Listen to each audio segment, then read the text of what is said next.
Hi, I'm James Bass, And I'm Tom Rice. and welcome to Sport All Over. Today we'll be covering all your favourite sports from football to MMA and much, much more. So, Tom, I say we should start with the Euro Cup. Righto. So, some of the groups have been fully announced. Obviously, there are playoff games. Start off with the playoff games. There are 16 teams competing for 4 spots. It's a playoff draw. Tough. So, what's going to happen is there's 4 different paths, right? Yep. And they are going to have semifinals in each one, and then a final, and the best team, pretty much, I guess, from the groups gets to be the home team for that game. I see. So we'll start with Path A. So Iceland versus Romania, and then Bulgaria versus Hungary. Ooh. So what are your thoughts on those games, if you have much thought? Because obviously they're lower tier teams. I mean, they're not the best sides, It's but not like they're gonna exactly make it far into the. the Iceland with their chance. I see them coming through against Romania. The Yeah. big home. And then Bulgaria versus Hungary. I don't think I know a single player on each team. No, neither. I don't. So I'm just gonna go with Bulgaria. Iceland's gonna win. I'm going Hungary on this one. I'm going Hungary. Okay, but I bet Iceland's gonna pull through and win it. Second is we have Bosnia and the other place versus Northern Ireland, and then Slovakia versus the Republic of Ireland. Bosnia definitely beat Northern Ireland. I think Bosnia has it easy, honestly. It's not Big Hidden Dzeko up top. He's Dzeko, banging in goals. Yeah, Dzeko, solid player. And then I definitely see them. I do think Ireland will beat Slovakia, but I don't think Ireland's good enough to beat Bosnia. No, Bosnia's going to come through with that one definitely. And then Scotland and Israel. Israel. I'm sorry, is Israel part of the Europe or something? What? I'm pretty sure it's a Middle East country, but we'll ignore that one. Scotland's got the dub. I think the only guy I know from Israel is Zahavi, the guy, and I only know him from plays FIFA. Out in the Chinese league. Yeah. Oh, Serbia might beat Scotland though. Who's Serbia guy again? Matic. Yes, Matic, and Scotland's got that guy who's now like McGuinn, is that McGinn playing out at Aston Villa, that's right. Yeah, so I do see it being Serbia versus Scotland. I bet Serbia does come out with the win. Yeah. So Path A we got Iceland, Path B we got Bosnia, and Path C we got Serbia. Path D though, Georgia versus Belarus, is that how you pronounce it? Belarus, yeah. Yeah, Belarus. And then North Macedonia versus Macedonia, Macedonia, sorry. The only thing I know about Belarus is they had the shot putter once in the 2011 Olympics or whenever it was, who beat Valerie Adams and he got done for steroids, so she ended up getting the win. Oh no! And then I have no idea who's gonna win this. I don't know a single thing about any of the teams. No, if I had to pick, I'm going Kosovo on that one. Because I'm American and Georgia's a state in the United States, I'm going with Georgia.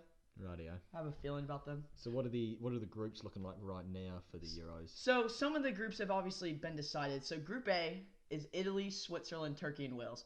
So here's the funny thing is that all 4 of these teams, if they were in a different group, actually, except for Group F, which we'll get to later, have the potential to make it in. I mean, they're not bad sides. No, but I'm pretty sure the Italians, if I'm not wrong, Italians are obvious, but I think they've been on a bit of a rampant stage recently. They've really bloody pulled themselves back. Yeah, but they got new players. They got experience. I think they'll be fine. I think they just have to top the group. Second in the group, I'm probably gonna go. Probably Switzerland. They're just kind of quality all round, aren't they? Wales were just relying on Gareth. Yeah, Gareth. I don't know. He's declined a little bit. He hasn't seen as much of the pitch as he has in previous seasons because of his. Zidane's not the biggest fan, so. So I got it going: Italy, Switzerland, Wales, and Turkey. Yeah. I honestly do think with Switzerland and Wales play each other, it's gonna be a good game, and I do think Switzerland will beat Wales, or it'll be a draw. I think Switzerland will beat Wales, but it's that game. I feel like Wales is just going to have a really tough time against Italy, but I think Switzerland can pull off maybe a tie. Yeah, then what do we got here in Group B? We've got Belgium, Denmark, Finland, and Russia. Easy. Belgium and Russia, right? I mean, yeah, even the difference between Belgium and Russia is huge. Yeah. The Russians, they did beat the Spanish in the World Cup, so, you can't write them out. That was 2018, though, but... true. Denmark, maybe I'm kind them out too fast. Denmark have Christian Eriksen. Finland do have Pukki. They do have Pukki. Pukki's a beast, man, but I do think it'll be Belgium, Russia. I do think Belgium will come first. I wouldn't be totally surprised if Russia came out and pulled Yeah. off a win, but yeah. I'd probably predict Belgium, Denmark to go through. Maybe Russia, yeah. So here's the one annoying thing about the playoffs. We don't actually know which group they'll go into. I think it's a draw after of which one. So Group C is Austria, Netherlands, and Ukraine. And then obviously they'll get one of those teams. One of those teams. So but if the Netherlands choke this... Yeah, even out of those teams that we discussed before, the Netherlands beats every single one. If they choke it's one of the most embarrassing things in Dutch football history. I mean, they didn't make the last Euros, did they? Yeah, but I feel like it might even be more embarrassing if they don't get out of Group C. They have Austria and Ukraine. I mean, no disrespect to Austria and Ukraine, but they don't have Virgil van Dijk and bloody Memphis Depay, do Frankie they? de Jong. Frankie de Jong. It's a class. So that one's pretty easy. Group D is another three. So I think the last few groups are. But Group D is interesting because you have Croatia and England. And they played each other, obviously, in the semifinals, so a little bit. And then heartbroken. And Czech Republic. Surely Peter Cech comes back. A player manager. Get him in there. But I think it's kind of obvious. I don't know. I think Croatia's going to beat England for the first spot. But I don't know. England just seems to always be but from the 2 years from the World Cup, you know, the players like Sterling and stuff have really shown up, so... Sancho they've got in there now as well. Yeah, that's true. You can't forget about Sancho, the young man who's just killing it for Dortmund. Yeah. Croatia, though, have a lot of good players. Yeah. I don't think Perisic has been, used that much. Modric has dropped off a bit this season as well, so I'm backing my boys England to top that one. Yeah. Croatia in second. Group E is Poland, Spain, and Sweden. I mean, they're all actually decent sides. Yeah, isn't it interesting? Well, unfortunately, Sweden don't have Ibrahimovic. He's retired and everything from... the Euro Cup and World Cup stuff, but Poland has Lewandowski. You mean Sweden retired from Zlatan? Good one. But Poland have Lewandowski, who's a mad carry. He's just been terrific this season. He's insane. And then you have Spain, who they should always be good. Yeah, I expect Spain to top that group. You think Spain will? Yeah, Poland in second, surely. And if you look at the teams that we think. The only team that I actually think could compete in that group of Group E would maybe be Serbia. Yeah, or Bosnia. Yeah, but you can't forget about Bosnia. Yeah. Iceland shocked us in 2016. Can they do it again? That's another question you can't forget about. And then we have Group F. Whenever a team gets put in Group F in the playoff, I feel bad for. Because they just grind. I feel bad for these three teams. Yeah. You think about this. You're Georgia. You've worked your ass off to get into the playoff draw. You win your path. You do fantastic, and you find out you are in a group with France, Germany, and Portugal. I mean, the annoying thing is though that there are three teams that would top every single other group there, pretty much. Oh yeah. Imagine if one of them's in the Belgium or like this Austria, Netherlands, Ukraine one. Yeah, obviously only two teams are making it through, so we're going to have to see one of those teams knocked out in the group stage. I have a feeling it's going to be Portugal.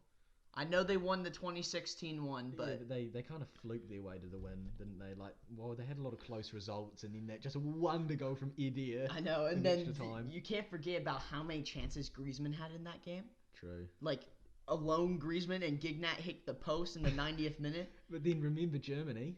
didn't even make it out of the groups in the last World Cup, so... Oh my goodness, you can't forget about that. Oh, I lost to South Korea? But to come back after that and make it easily into the Euro Cup. Yeah.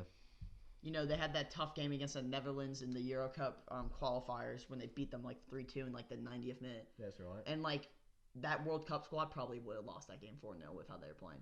Oh yeah, definitely. But yeah, that's interesting. So yeah, final Euro Cup decisions. We got Italy, Switzerland, Belgium, and Russia, Netherlands, and I guess we don't really know. I guess I gotta hope that in Group C once again it's either Bosnia or Iceland. Yeah. One of those teams, two teams making it in. Yeah.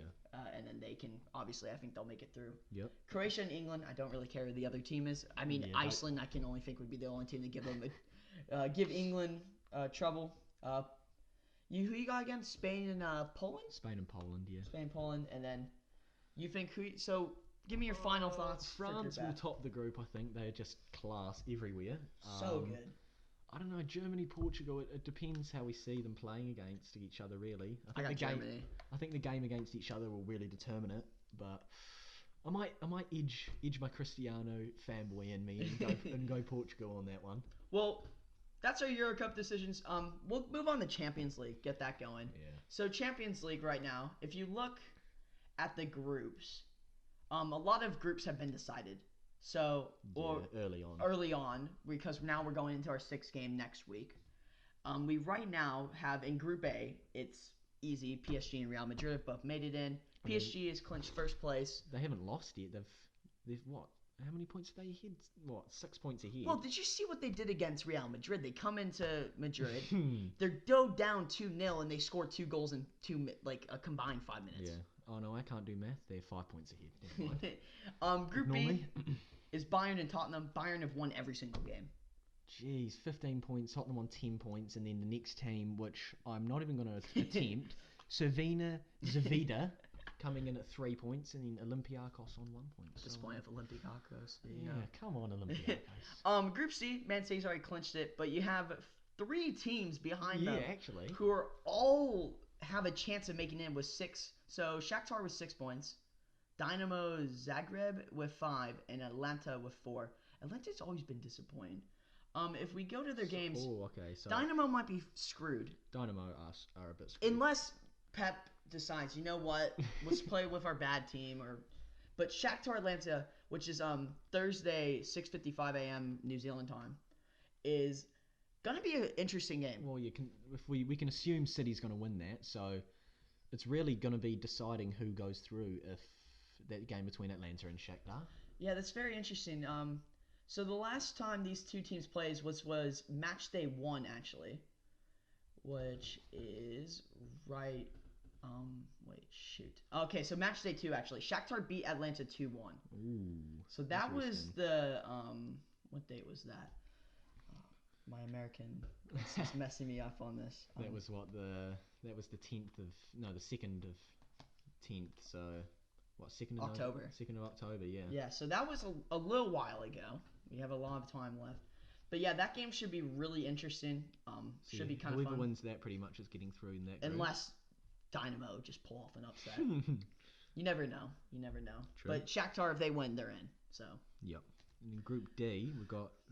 So that's interesting. The favourites were clearly Juventus and Atletico coming into this, but by Leverkusen, they're actually only 1 point behind Atletico. Why does that happen? That's really surprising. Well, Atletico are playing Locomotive this week. Yeah, so they control their own destiny here. They should win, even if it was Bayern Leverkusen. But I think they're behind is because they lost both games to Juventus. I mean, Bayern Leverkusen started the season off with 3 losses and then just 1-2 in a row. So Atletico's lost their last 2.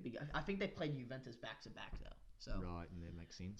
Group B is actually kind of interesting because very interesting. Liverpool has 10 points, Napoli has 9, and then Red Bull, which I think is that the team from Austria, or is that the team from? They might be an Austrian side, and Eric Haaland, he's been absolutely beast moding it for them. Yeah, he's been incredible. They are at 7 points. So if you look at that's just interesting to think. I'm pretty sure. Yeah, Red Bull versus Liverpool. So they have to pull off. I think it's in Anfield as well. And then Napoli has it pretty easy. So if it was Napoli versus Red Bull, it's a different idea. Yeah. But Napoli should pull off the win. Yeah, I'm thinking Napoli and the thing Liverpool is, go through here. Yeah, the thing is if Liverpool plays with a bad side and they somehow lose, and Napoli wins, then Napoli will top the group. They have actually. If somehow Red Bull wins... Oh, what's the goal difference here? Red Bull have a 5 goal difference. Liverpool only have 3. Yeah, I'm not saying... I think Liverpool's going to take it seriously then, but... Yeah. Group F is really interesting. Barcelona have clinched their top of the group. They've clinched it. Yeah, 4 points. Messi's been playing absolutely fantastic. They're yet to lose a game in this group. Recently won the Ballon d'Or, may I add. Best player in the world. You have Inter Milan and Dortmund. Inter Milan and Dortmund. Dortmund have lost their last game. That was because they played Barcelona. Both on 7 points, Inter and Dortmund. Oh. So, do they play each other?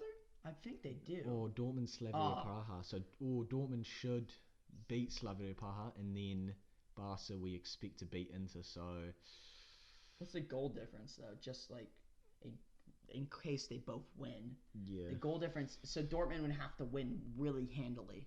They would, yeah. So it's gonna be interesting. That should be an interesting one. I do expect Barca and Dortmund to go through though. Yeah, I do agree with you. And then what do we got here in Group G? We've got Leipzig on 10 points, and then Zenit and Lyon both on 7. So this group could actually go. It could go anyway because one win puts them all on 10 points. Yeah, and Benfica's in last with 4 points, and Yeah. so Benfica's playing Zenit, and Lyon's playing RB Leipzig, which is interesting because Lyon's actually a good side. They have Memphis Depay. Well, I mean, so That's is kinda Zenit. good. Zenit's not a bad side either. Like And then RB Leipzig with Timo Werner. Timo Just Werner, some really Gulaschi in goal. some top quality players. And then, so I think Lyon will actually get through. I have a feeling that Lyon's going to beat RB Leipzig, and hopefully they will, because they're on the same goal difference. That's really going to be interesting.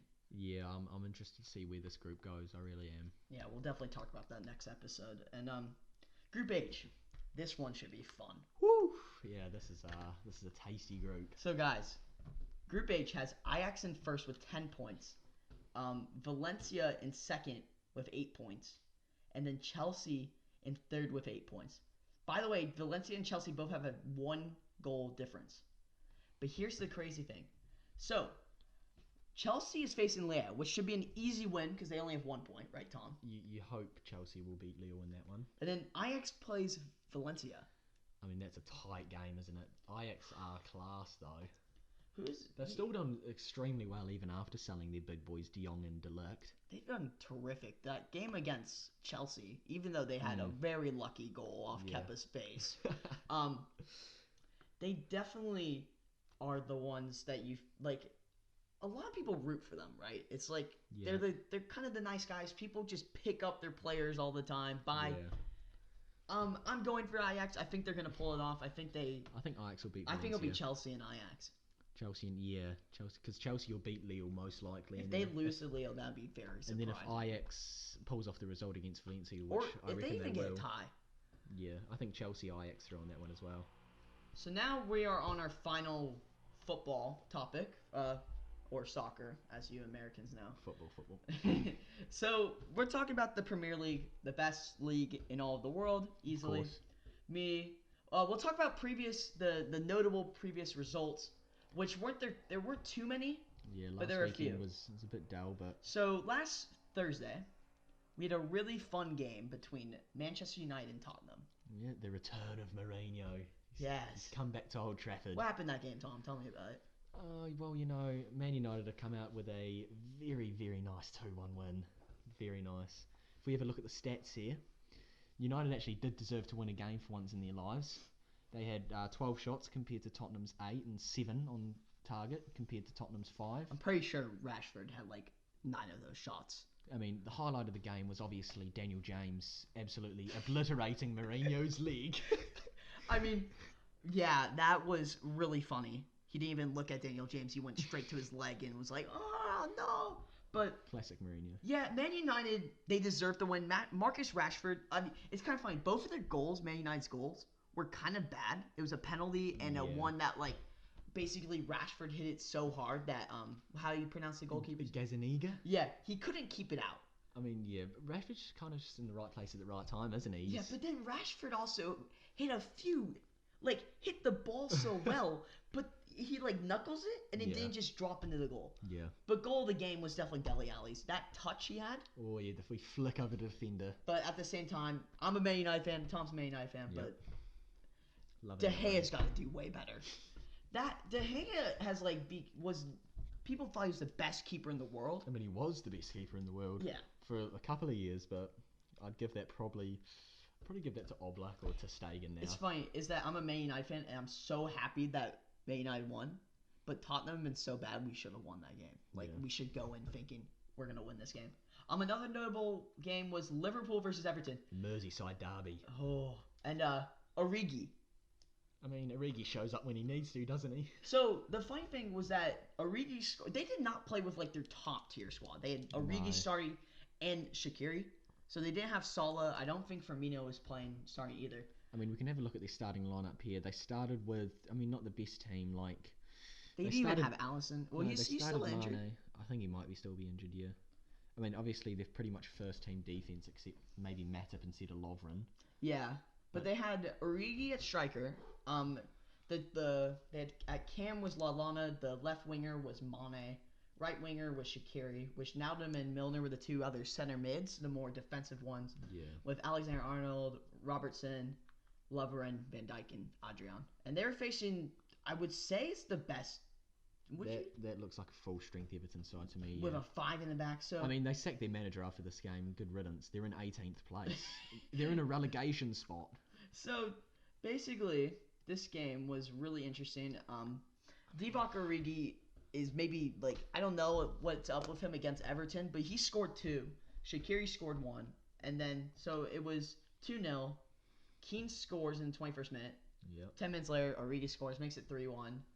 Then Mane scores to make it 4-1, but then Richarlison scores in right before halftime to make it 4-2, and then extra minutes. And then the second half was just plain boring until the 90th minute when which Naldum scored. Seals the deal.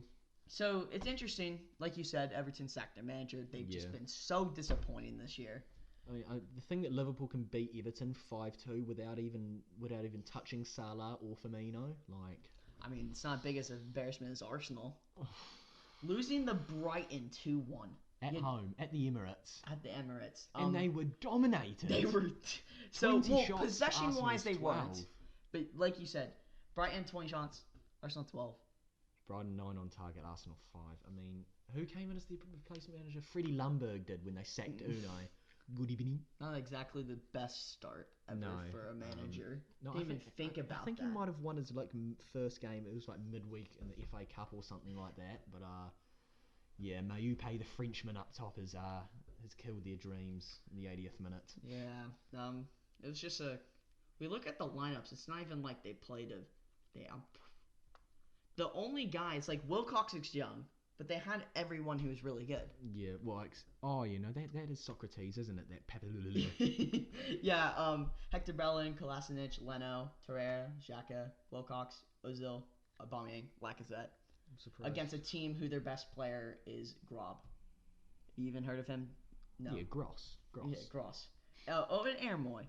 Oh, yeah. The greatest Australian player of all time, other than Tim Cahill. Tim Cahill. Yeah, but... Yeah, just a disappointing game. Very disappointing. But then we can look at the upcoming games. There's a few interesting ones. We'll start off with Everton-Chelsea. Chelsea's going to win. You expect Chelsea to win, don't you? Yeah, Everton are in a shambles. Don't have a manager. Don't have a person who can score on their team, which is awesome. Hey, Richarlison, man. The best Brazil. He is a decent player. Basically, all the other games are kind of like...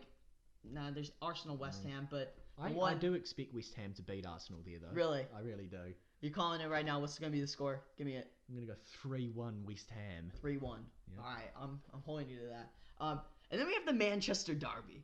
Come on, up United. I hate this. Smashed. Here's the funny thing: is that if Man City win, they help them. But if we beat them, I think pretty much Liverpool's got the title. I mean, they have the title. What am I saying? Even now, like if we have a look at the table here, I mean.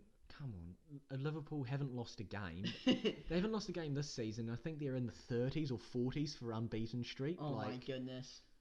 Leicester City's in second place. Leicester, I tell you, they've been playing out of their skin. Oh, yeah. So Man United right now, this is a must-win. We can't be having Wolves ahead of us, boys. Wolves, I mean, come on. Yeah. So basically, Manchester United, Man City. It's gonna be a really interesting game. Predictions for that one, James? Predictions? So, one of my favorite moments is when Man United came back down 2-0 against Man City and won 3-2. Yep. Remember, Pogba scored twice and Smalling scored that game winner.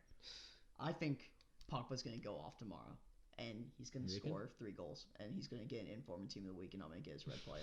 That's what's going to happen. Dreaming. I think that's what's going to happen. I think we're going to win 3-0. 3-0 win. Yeah, we're going to shut them down. I'm going to go... Be honest, don't.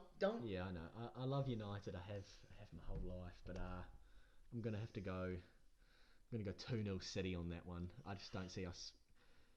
Oh no, I'll go 2-1. I see Rashi getting a goal in that game. He's been playing well. Rashford's 2-1. he's been very hot lately. Yeah. So that's our Premier League. That's pretty much all of football over with. We'll go to the other type of football. This is mainly me because Tom's from New Zealand and We don't play American football here. So basically, right now it's championship weekend, Tom. So basically, they play 12 games a season, and then they have conference championship, and then there's the playoff, which is a 4-team playoff. So what are they in now? Playoffs or? No, they're in championship weekend. So basically, all these teams in the same conference play, the best team from each conference play each other. Right, so it's not random anymore. It's seeded It's the best 2 teams from each conference. Oh, I get you. From the top conference. So basically, LSU, or we'll start with the number 1 versus number 8. Ohio State's coming in this game undefeated. They're facing the team that for some reason you pick, Wisconsin. So if Ohio State wins, they're up easily... Up the badges. So it's kind of interesting because all the top, number 1, 2, and 3, which is number 1's Ohio State, number 2's LSU, and number 3 is Clemson. Yeah. They all control their own destiny. They win, they're in the playoff. Right. But they lose, that opens up for this game that I've highlighted right here of Baylor and Oklahoma. Because actually today, there was a game today before we start recording. Right. And that was number 5 Utah versus what was their ranking? Number 13 Oregon. Yeah. If Utah wins, they're most likely in the playoff. They lost by a lot. They lost 30. So does this work by if whatever team wins this game is into the playoffs guaranteed? No, it's basically based off their ranking. Oh, I get it. So because only the top 4 teams, these group of people who get voted, they get to choose who they think are the best 4 teams. Right. I wish I was in that. That would be flipping awesome. But they've basically said, okay, Ohio State, if you win, you're in. Yep. LSU, if you win, you're in. Clemson, if you win, you're in. Because they're all undefeated. I think Ohio State's going to win. I think Clemson's going to win. I'm going Wisconsin. You don't know anything. Up the badges. Ohio State have been the best team in college football. LSU and Georgia. I'm a Texas Longhorn fan. And LSU came in and beat us. We have had the most disappointing season ever. Oh, I did see that game, actually. Yes, you did. I did see that one. Georgia and LSU. Georgia's ranked 4th. If Georgia wins, they're in the playoff. My dad, who loves college football, said if Georgia beats LSU, LSU stays in the playoff, which is interesting. But basically, I believe if LSU beat Georgia, which I think will most likely happen, that's my prediction. One of these 2 teams right here, Tom, the Oklahoma Sooners and the Baylor Bears, who are playing in the Big 12 championship game. Yep. Whoever wins that game is going to make it in because Utah lost. You reckon? I know. I will be.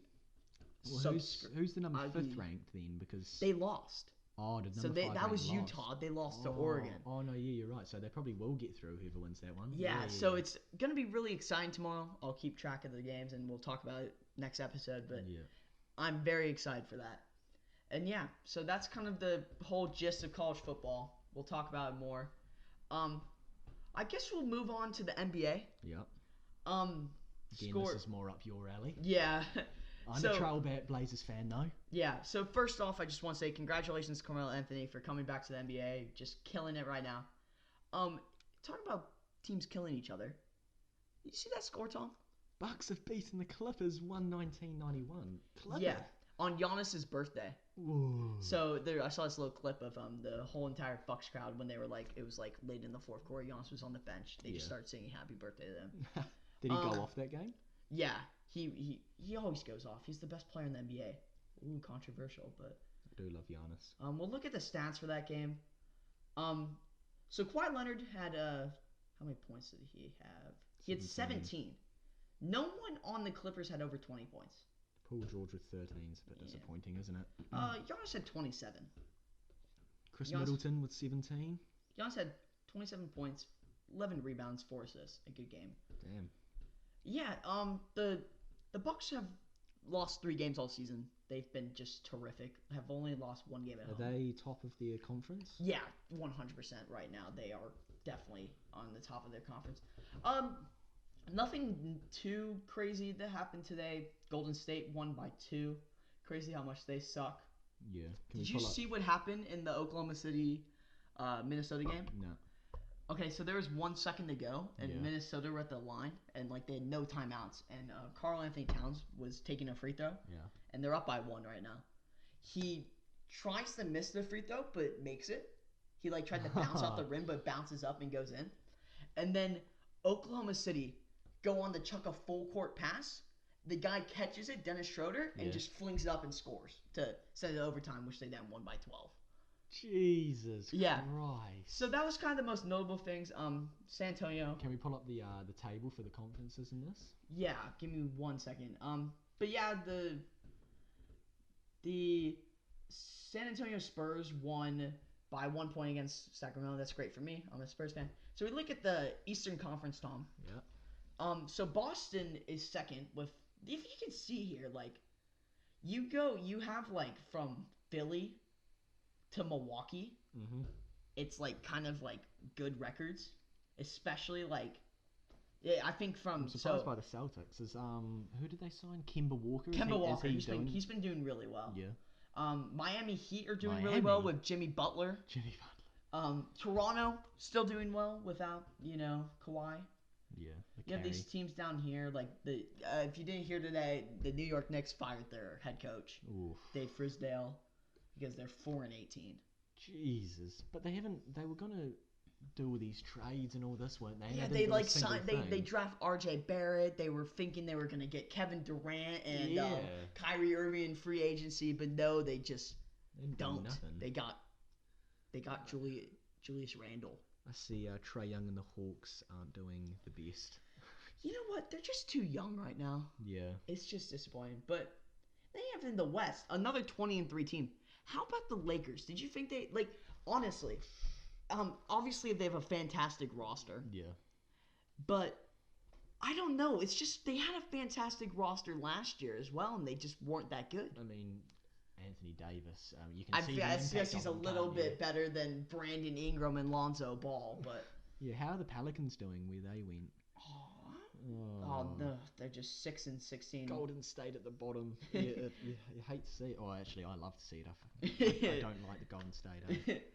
Dallas is doing really well. I'm happy for that because I really like Luka Doncic and Kristaps Porzingis. Denver Nuggets are looking really good. Clippers in 4th surprises me. I thought they'd be doing better. Yeah, Clippers are 16-7, but it's a new team. They're still trying to gel, I think. Yeah, true that. Your favorite team, Portland's not doing exactly the hottest right now. Come Obviously, on, though, Portland. This is early in the season, Tom. Yeah. There are 82 games in the season. 82 games. How many did they play? 23. Yeah. 23 games. Yeah, they played 23 games. There's a lot of time. There is. That's the NBA. Now we're going to go on Tom's. We're going to talk about a little bit boxing.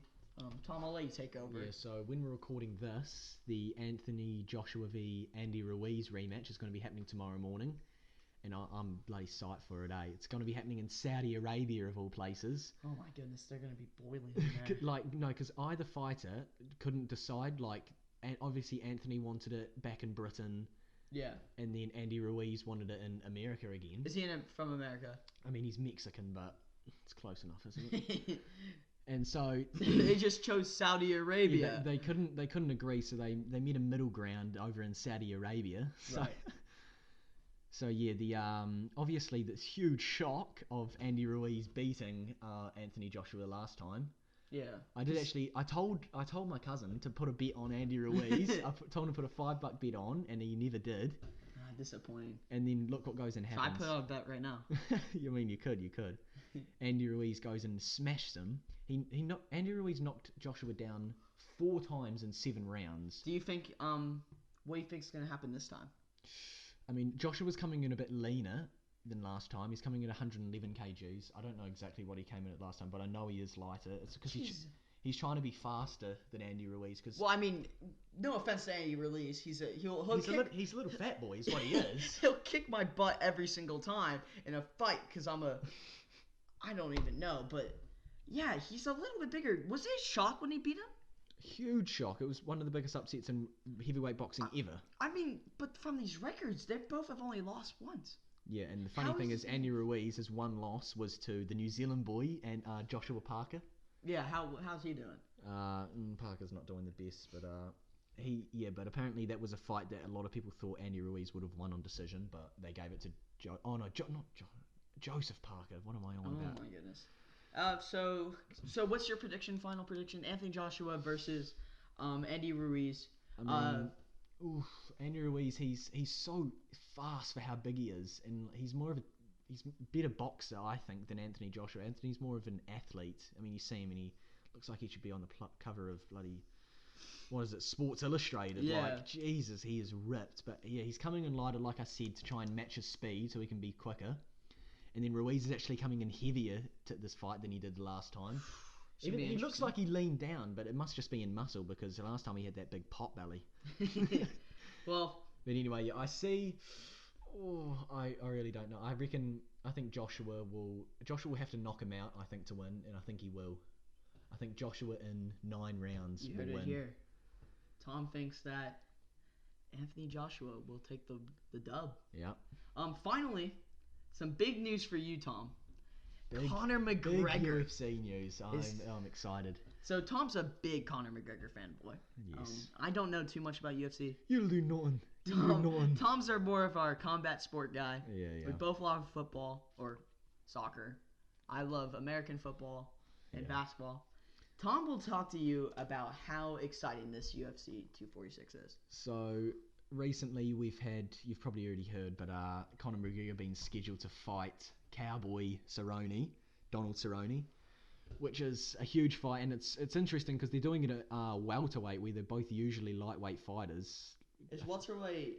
Welterweight's the weight up, so welterweight's 170 pounds, and then must be lightweight because Conor McGregor took some when he was off, suspended. He must have started eating more chips and stuff, I guess. No, it's because so Cerrone right now is the number 5th ranked lightweight, and McGregor's number 3 ranked lightweight, but they're moving up to welterweight.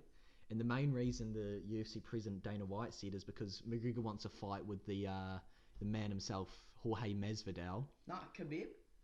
He obviously wants Khabib as well. If he can get a fight with Khabib, he's obviously going to take it. But Khabib said that McGregor needs to get 12 wins in a row, like everyone else does. He probably won't make that many fights in the rest of his career. So if he sticks through with that, they're never fighting again. That's for sure. But I really, really hope McGregor's going to win this against Cerrone. I love Cerrone as well. He's such a good dude. Like, he's got so many records in the UFC, like most wins, most knockouts. I thought that'd be GSP or whatever his name is. No, GSP. He won a lot by decision, GSP. So yeah, but it's gonna be exciting. We'll watch it. Another huge fight, and that is kind of related to these boys. Well, it is Khabib will be putting his title on the line. I think sometime in April next year.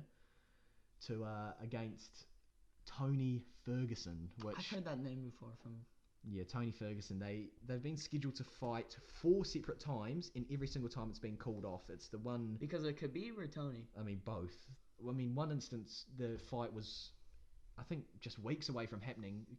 Tony was doing some media event, and they had these thick cables running along the ground that for like TVs and things. Yeah. And he's walking along, trips on one, tears his ACL. No way. Just tripping on a cord, tears his ACL, which is like the worst injury you can do. Just destroys himself. So that fight never happened. So Khabib fights like he's a wrestler, right? He big time wrestler, chokes and stuff. How's Tony fight? Tony's like so unorthodox. Like, he'll submit you. He was a beast at striking as well. They're both on 12 fight win streaks in the UFC as well, which is awesome. It should be fun. I may be more hyped for that fight than the Conor fight. I mean, what a fight it's going to be, I'll tell you that much. So, what's your prediction for the Conor versus Cowboy? Conor Cowboy, I'm going to go Conor first round KO. First round. And then what Mystic Mark. What about Khabib? I see him overreacting, overextending, and I'm going to punish him for it. What about Khabib and Tony? I mean, I actually love Tony Ferguson, so I reckon if it goes the distance, I think Khabib will win because like no one has an answer for his takedowns. Literally no one. Like his last fight against Dustin Poirier. Dustin just could not do anything and then just got sung into a guillotine. So I think I'm going to go on that one, just the fanboy in me. I'm going to go Ferguson I'm going to go 3rd round submission. I reckon he'll submit, I think Khabib will take him down. And so Khabib will be on top of him, and then Tony Ferguson will get a submission off his back. It's the same thing he did to this guy called Kevin. That would be huge. Massive. That's the same thing he did to this guy called Kevin Lee. Kevin Lee was like actually kind of winning the fight, took him down, and then Tony just caught him in a triangle choke off his back and tapped him out. So, yeah. Well, you heard it here, guys. Thank you for listening to Sport All Over. First ever episode. Yeah, I hope you boys enjoyed. Boys and girls. Yep, and we'll talk to you guys next time. Thank you for tuning in. Peace out.